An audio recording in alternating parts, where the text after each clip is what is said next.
नमस्कार। उपनिषद के इस एपिसोड में आप सभी का स्वागत है। यदि सत्य इतना समीप है तो फिर वह दिखाई क्यों नहीं देता? यहीं से उपनिषद योग की ओर मुड़ता है।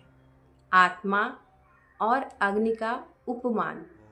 उपनिषद कहता है जैसे लकड़ी में अग्नि छिपी होती है वैसे ही शरीर में आत्मा छिपी होती है। अग्नि बाहर से नहीं लाई जाती, वह मथन से प्रकट होती है।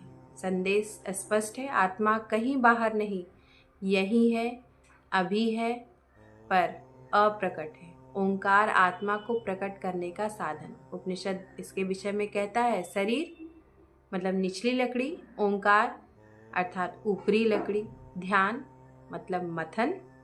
जब शरीर स्थिर होता है, सांस आपकी जो श्वास है वो संयमित होती है, मन एकाग्र होता है, तब आत्मा अग्नि की तरफ प्रकट होती है। तिल, दूध और नदी का उदाहरण। उपनिषद बार बार कहता है तिल में तेल है, दूध में घी है और नदी में जल।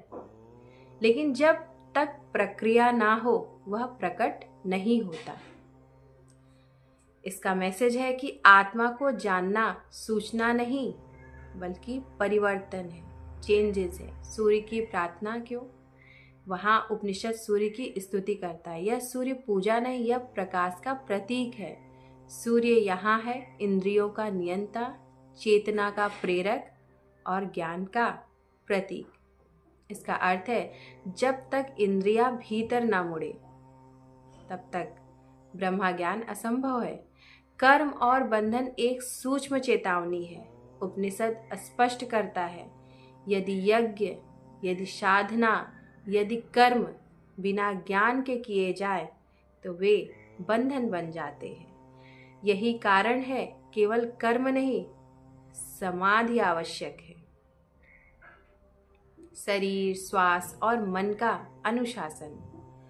उपनिषद योग की व्यवहारिक विधि देता है। शरीर सीधा, गर्दन, चेस्ट, सिर स्थिर, श्वास नियंत्रित, मन आपके लगाम में है, नियंत्रित है।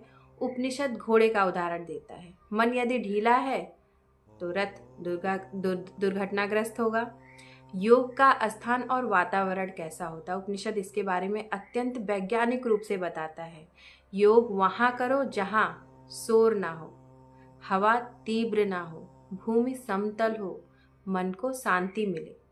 मैसेज इसका है बाहरी अशांति भीतर की साधना को नष्ट कर सकती है।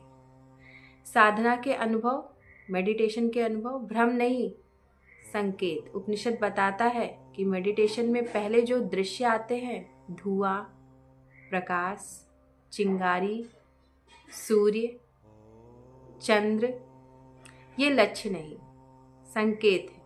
साधक को इनमें अटकना नहीं है। अगर आपको दिखाई दे तो आपको इसमें अटकना नहीं है। जीव, ईश्वर और ब्रह्मा, इस त्रिकोण का भेदन क्या है? उपनिषद अब गहन सत्य बताता है। जीव मतलब भोक्ता, जगत मतलब भोग, ईश्वर मतलब नियंता। लेकिन जब ज्ञान होता है तीनों एक हो जाते हैं। यही मुक्ति है। माया, प्रकृति और हर। उपनिषद स्पष्ट करता है प्रकृति नश्वर है, ईश्वर अविनाशी है, आत्मा मूलतः मुक्त है। बंधन अज्ञान से है, जैसे लकड़ी में अग्नि नष्ट नहीं होती, केवल प्रकट नहीं होती। अब हम आगे की तरफ चलते हैं। इसमें अंतिम सिद्धांत, इसमें आगे कुछ नहीं है। उपनिषद कहता है कि जो जानने योग्य था वह जान लिया गया। ज्ञाता, जे, ज्ञान, तीनों ब्रह्मा है। इसके आगे न शास्त्र, न तर्क और ना ही विवाद।